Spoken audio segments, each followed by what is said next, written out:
Yeah, so the induction process within that Foundations of Success is really just about being comfortable in the space.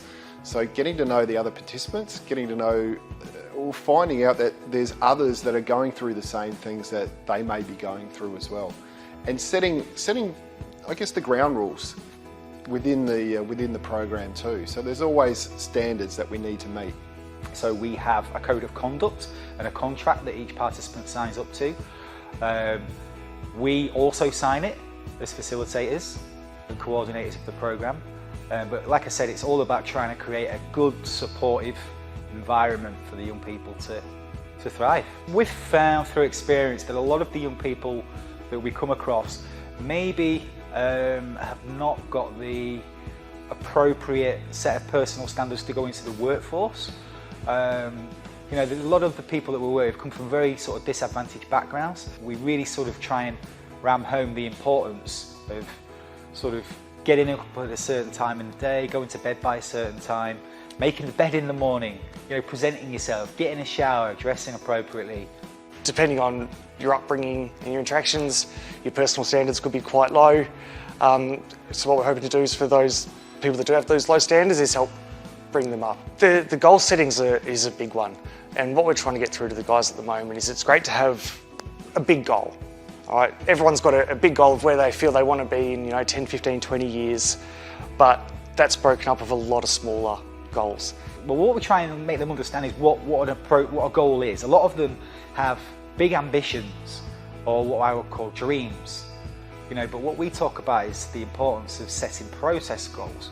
So instead of focusing on, say, right, okay, this year I'm going to pass my driving license, it's more of a case of, okay, this week I'm going to apply for my L's.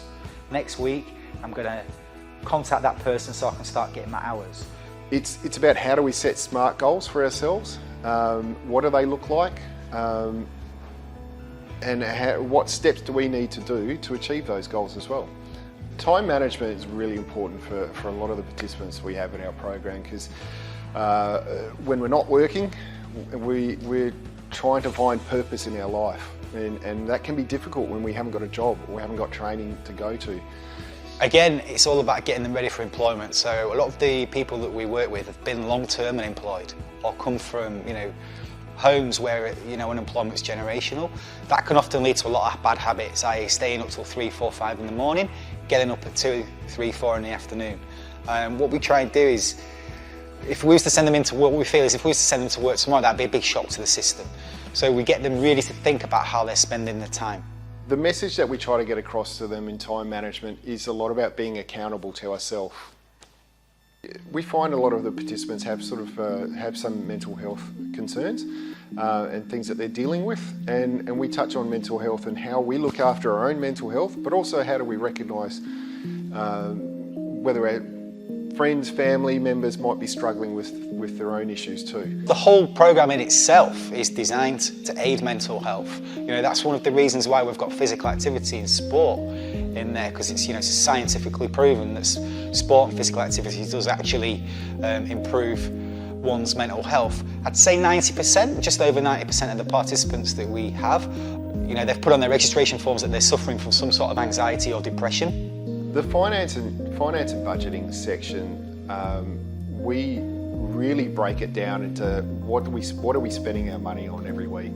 So what are we spending on, whether it's groceries, recreational activities, and we tie that into goal setting and time management and those things, and nutrition as well. So again, it's one of those topics that ties into previous topics within our Foundations of Success. Majority of them didn't know what a TFN were, tax file number, didn't know what the superannuation were and who paid it and what have you, wouldn't know where to go if they felt they was being underpaid by their employer.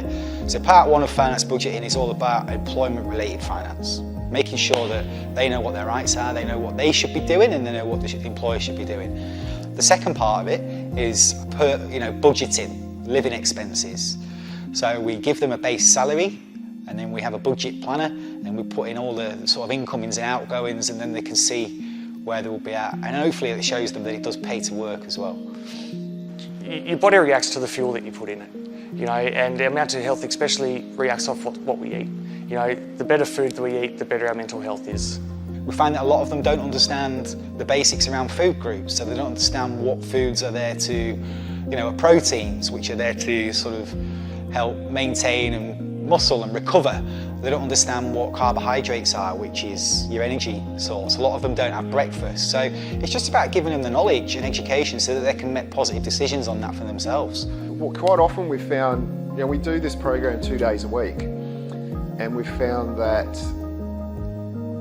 they come on the Thursday, for example, they're great, no problems, but they haven't eaten that day. They don't eat much or healthily that night, and then they miss the next day because they can't back up.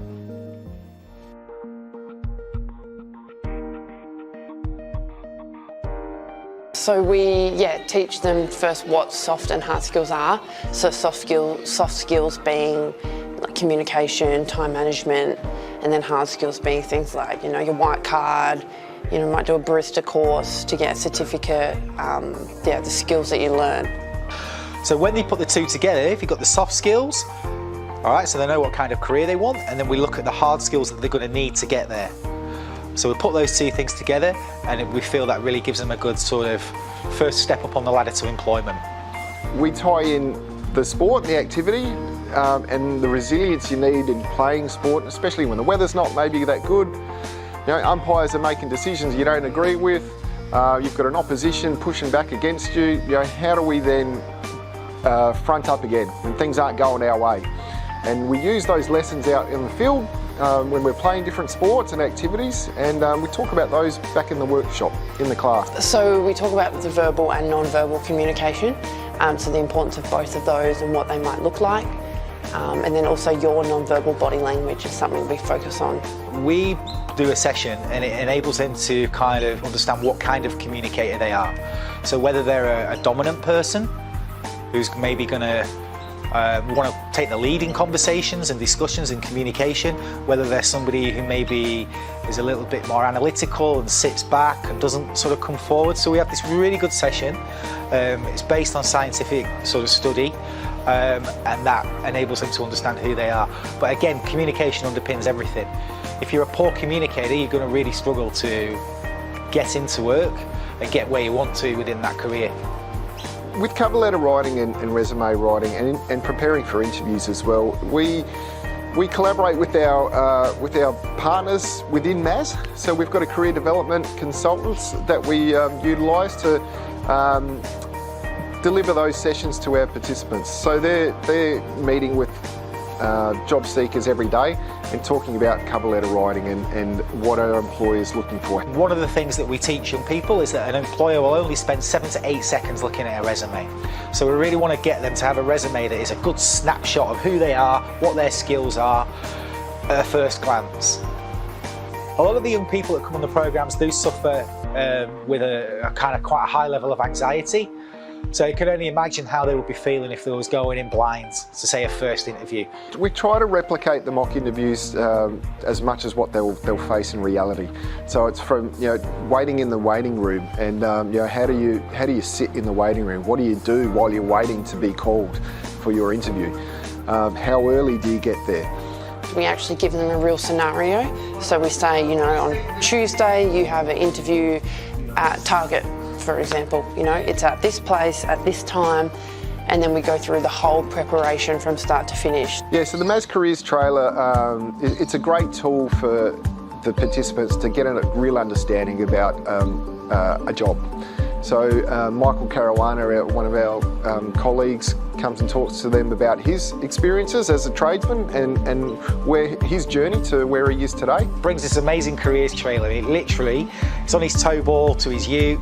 He unhitches it and it opens up on both sides. And on one side, they get to have a little bit of a go at some carpentry, so it's like fixing some door handles and what. And on the other side, it's a little bit of plumbing, so they get to change a washer in a tap. In addition to that, he's got blocks, so the guys can have a little go to see what bricklaying's like. It's amazing, and the participants, having done these kind of programs for 3 years now, they all love it.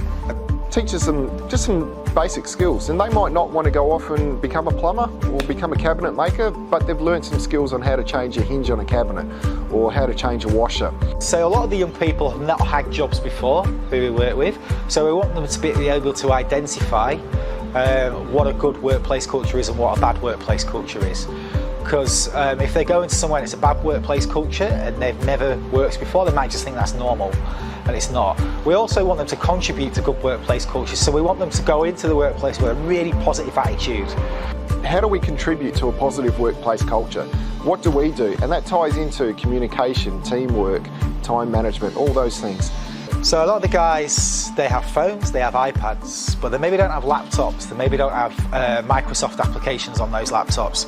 So to keep updating your resume, you're going to need Microsoft Word. You're going to need to know how to use it. A lot of jobs now, even manual jobs, tradie jobs, require the use of Excel spreadsheets and what have you. So we give them the basics on that. The importance of, what you put on your social media, your privacy settings and things, because, it is likely that employers will look at you on social media.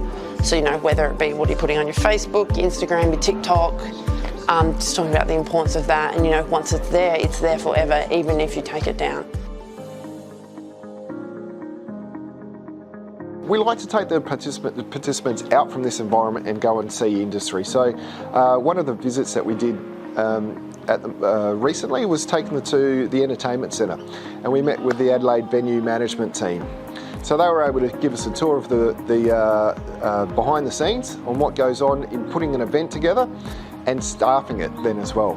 And they got to see the whole range of kind of occupations and jobs that go on in there, from back of house to front of house to sort of like floor management, setting up the stage and etc. And I think that's crucial really, because a lot of the time it's about helping a young person discover what they don't want to do as opposed to what they do want to do. With the guest speakers, we've had a few speakers come through from different industries. Again, it's not just about exposing them to one industry, and they might not be interested in that, but it's just about exposing them to something they may not have thought about. But then also support that person onto that next step, whether that be an apprenticeship or traineeship, or whether that be employment at the local supermarket or at Kmart, or whatever that next step is that's right for that individual. We want to support them all the way. We've got our friend and ex-colleague Marissa, who comes from Civil Train, talks about opportunities in civil construction and sort of pre-apprenticeship pathways into that sector. We've had people from the Brick Lane Foundation come down. One Culture Football have been in because they work with NDIS clients and sort of within the care sector. So as many different people as we can from as many different sectors, we'll get them to come down and talk to the guys and give them, first-hand insight into that job. Sending off applications and linking them up with industry is a key part to what we do. So we take all those, we've done the foundation stuff, we've prepared them for interviews and sending off applications. So now it's about outward focus and sending them out there to industry and giving them the tools to then go and be self-sufficient. So we'll look at jobs. We'll look at jobs as part of the program and what sort of industry they're looking at. It's being proactive as opposed to just doing what a lot of people do, which is just applying for jobs on Seek. It's really important that they kind of think outside the box and do the things that other people aren't doing to give them an advantage to get into the workplace. My favourite part of this job is making a connection with people that I normally wouldn't get involved with. Seeing them light up at different activity that they may have never been exposed to, but getting the feedback at the end of the program to say to see that they don't want to leave, they want to continue on past the 12 weeks. So that for me, that's the best part of the program. Really sure they're a bit hesitant to get involved in the sport to the end, where they're like, what sport are we doing today? What topic are we doing? What are we learning about? So just helping them, realise their full potential is awesome. Seeing the changes from these kids from when they first begin to the last session, and the growth in confidence and the ability. So that I feel is my favourite aspect to this course, is just seeing that changes from the start to the finish. It's about helping an individual so that when they leave the programme, there's been some sort of positive behaviour change, so they leave a happier, more well-rounded individual. That's what, so yeah, all the well-being aspects, and then obviously doing the sport as well. If it was just classroom-based, it wouldn't be for me, but yeah.